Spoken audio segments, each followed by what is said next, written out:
G'day there guys, I participate in full contact origami on the weekends to blow off steam. It's Markee here, and welcome back to another episode of r/AmiTheA. Now, if you love today's content, I want you to sit back, relax, chuck a prawn on the barbie, a like on the video, and tell me what you think of all these down in the comments below. Thank you. Posted by user Tekamom, titled, Am I the a-hole for refusing to send my son to a treatment facility? I, 34 female, have a 13-year-old daughter and an 11-year-old son. I'm currently married to the father, 44 male, of my son. While I love both my kids equally, my son has always been a difficult kid. He skips school, fights with teachers, and steals. School psychologists and authority figures have said that he has conduct disorder, and we feel that the label has just given him more pushback from teachers. While he does have some anger issues, he's still a bright young man who his father and I feel just needs love. We've been going to therapy as a family and for him individually, and his grades have since improved and his behavior has intermittently improved. However, these past months, he's gotten angry again, probably because of being cooped up. Last week, after a fight with his sister, he ended up gorilla gluing some of her stuff onto surfaces. We went back to therapy, and the therapist suggested a treatment facility. She only suggested it, but my daughter keeps begging me to put him in one. My husband is furious at the suggestion because he doesn't want to lose access to our son, and he doesn't want a bright boy to be locked up like he's some criminal. Enabling. It would also break my heart to send my son to a facility, and my husband thinks that this is mostly just revenge on my daughter's part because she's angry with him. When my daughter asked me again, I told her that I refused to send her brother to a facility where he might be prescribed drugs or labeled a problem, and that I have hope that if I continue talking to him, he'll eventually get over his anger. Am I the a-hole? My daughter is saying that she wants to find her father and live with him, and that really hurt me. And letting them take my son away would also hurt my husband and fill him with hate and resentment towards everyone involved in the incident. I hear, excuse. You're full of excuses, OP, and it's no wonder that your daughter wants to move out. Enable, deny, cry. Why is he such an issue? We didn't raise our son this way. If you're not going to let him be prescribed drugs or labeled a problem because it's obvious that he is a problem and needs professional help, then you're the a-hole in this scenario. Yes, the pandemic is affecting us all. Yes, it is bad for mental health, but ignoring the fact that your son is going downhill again and saying, oh, it'll be better soon, it'll be better, he won't repeat this, is just very stupid and simple-minded. I do hope you get him help, though I don't know if you will because you have a history of enabling him. So you're the a-hole. I was that kid. I had severe self-harm and suicidal ideation problems, and regularly, deliberately caused problems in my family because I was in pain, and I didn't know how to get it out or cope with it. I was sent to a treatment facility for help, and it changed my entire life. It sucked, and I didn't want it at the time, but it was the best thing that ever happened to me. A wake-up call that I was seriously messing up my life and relationships while getting the care I needed. Your son is damaging property and relationships and causing other people pain and anxiety just by him living there. It's not fair to his sister or to anyone else that has interacted with him. Give him the escalated help he needs. Please also read this awesome comment by a professional. And I'm reading that now. Hijacking top comment to say, as somebody who works as a residential TX program, you are absolutely right that the kiddo needs the help he needs. I would like to take a minute to address some of OP's anxieties because I can speak to the other side of this. Getting him labeled as a problem. The point of residential programs is to prevent your kiddo from being labeled a problem. He's a minor and protected by HIPAA. Colleges, employers, whoever, they don't have any way of knowing about this unless you disclose. What will certainly get him labeled as a problem is if his conduct issues cause him to have run-ins with the law down the line. That stuff stays on your record.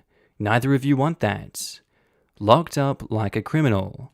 Look, nobody loves being in a place they can't leave. However, think about what a kid's life is already like. You can't leave most places unaccompanied, people are constantly barking orders at you, and there is rules that apply to you but not adults. The transition to a residential program is less like going to prison and more like going to a summer camp where all your camp counselors are actual counselors. You still socialize, play games, hug plushies, watch movies, and eat snacks.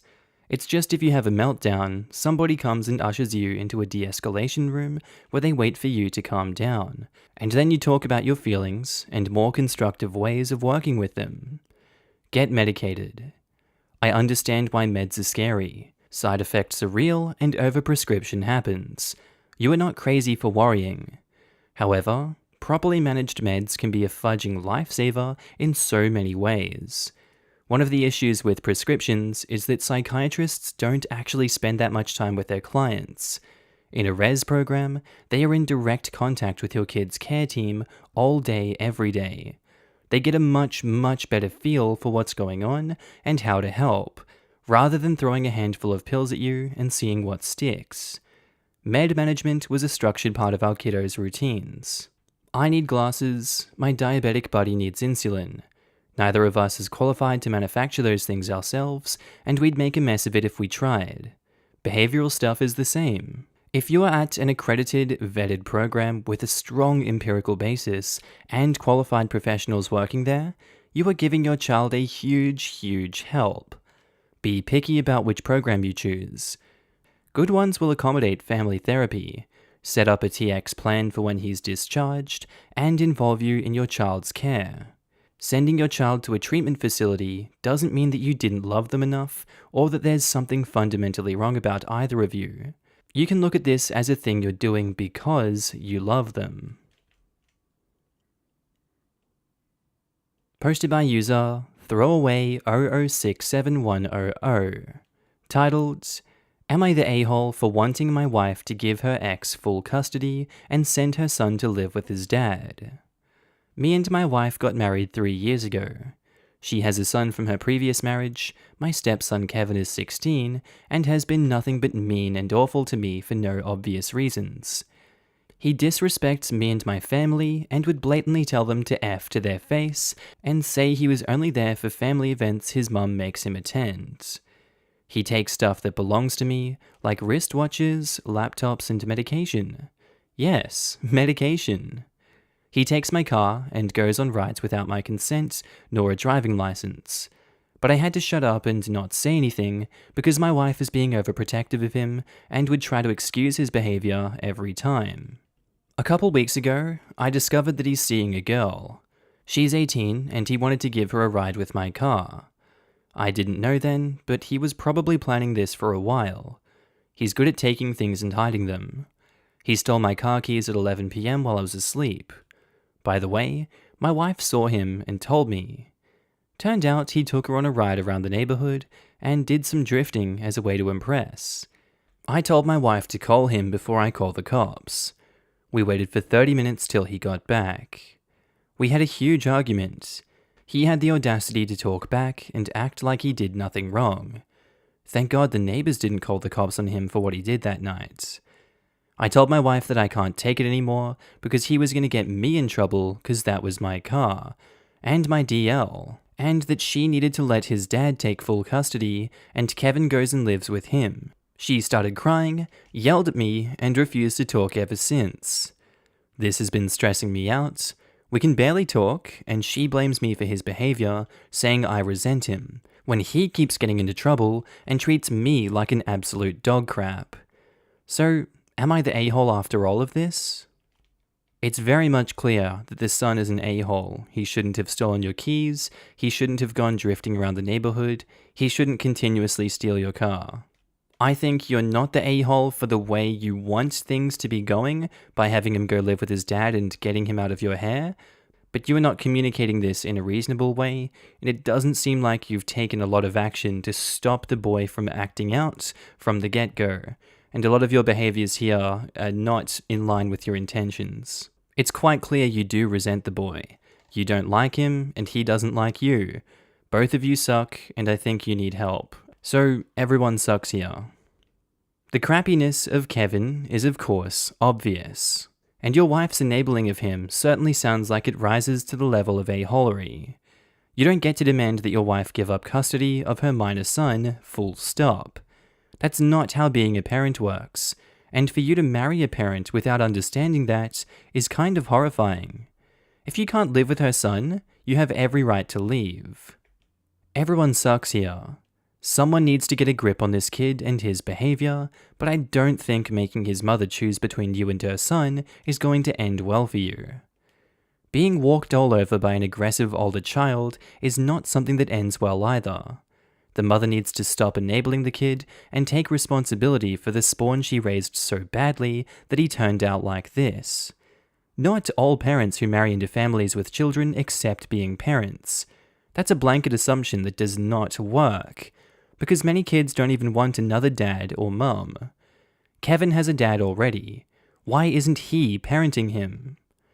We don't know if he's parenting or not, but I've noticed that what happens at one parent's house isn't considered the other parent's business.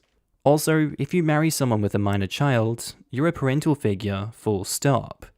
You may not be an actual parent, but you are responsible for them and have to take care of them, legally to a degree. If you don't like the kid or don't want responsibility, don't marry the parent. This whole story sounds like it should be an episode of Dr. Phil.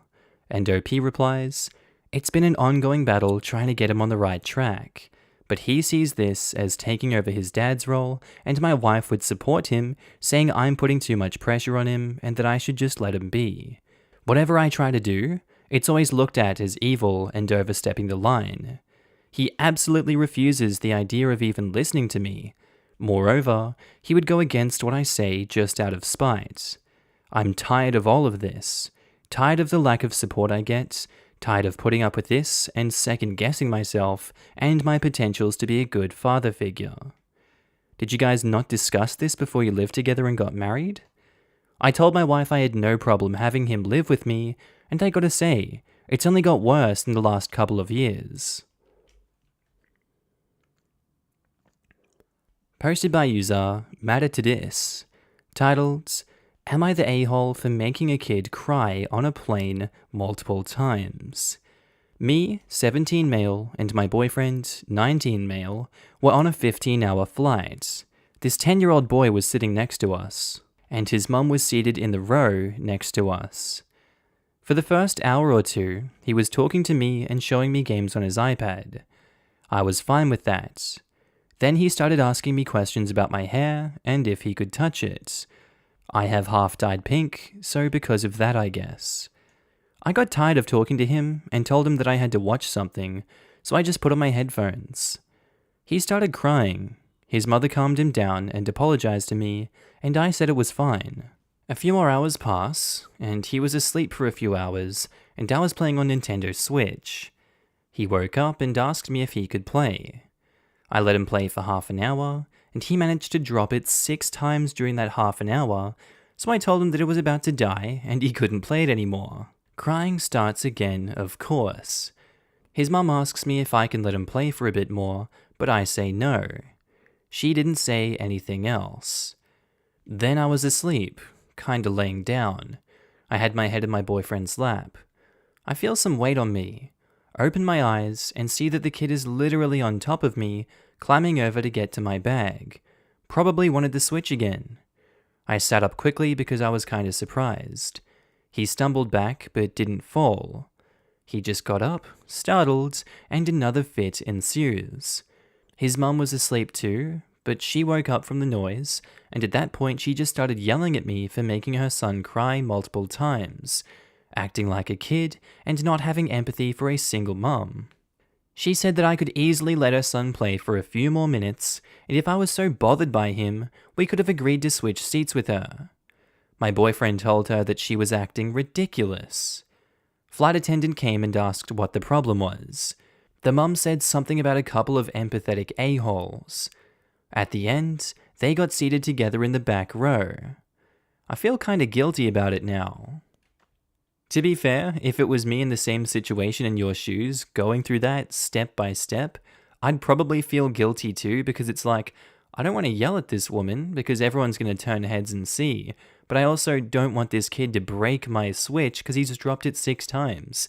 And this kid will not stop. How do I stop him from wanting to switch and get her to shut her mouth and do it all peacefully without causing a scene?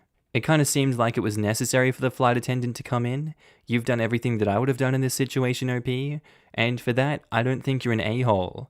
I think the kid is being ridiculous and the mum is just entitled. Like, it just seems the story is straight ripped from entitled parents, but it's not like these things don't happen.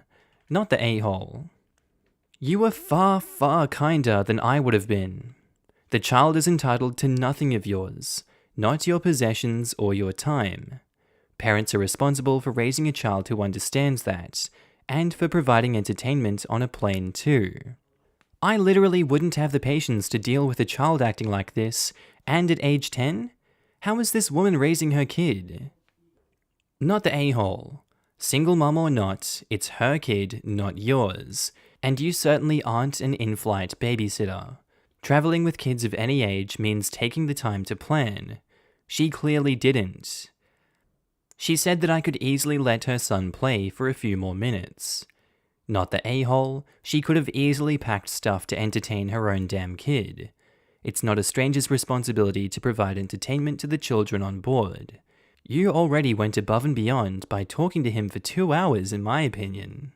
Also, by the way he reacted, there is virtually no chance that he would have been happy with a few more minutes. Anything less than letting him play for the rest of the flight would have just delayed the kid crying. Posted by user Sad Secret Recipe, titled, Am I the a-hole for wanting to keep my nonna's pasta recipe a secret? My nonna, grandmother, made the most delicious version of a well-known pasta dish, but she vowed to never tell her recipe. She wouldn't even let people into the kitchen when she was cooking it. Recently, my nonna got sick and passed away, and my family has been sorting through the items in her house.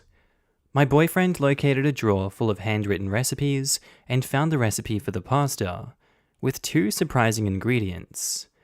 We didn't tell the rest of my family at first, because we wanted to make it first to be sure it really was the recipe. A few days later, we made it, and it was like Nonna was back and in my kitchen. So good. I told my boyfriend that I thought it was a sign that we found it, and that we were meant to carry on the legacy of Nonna's secret pasta. I said we should make it for my family at our next get-together, but still not tell anyone what the recipe was, and he agreed that that would be funny.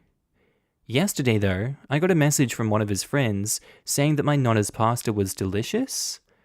I asked my boyfriend and he told me that he had posted the recipe in a group chat. He said it casually as if he did nothing wrong. I got angry at him and said that he knew she wanted it secret. He said that it was honoring Nonna to share her good cooking with everyone and that her memory would live on through the delicious pasta.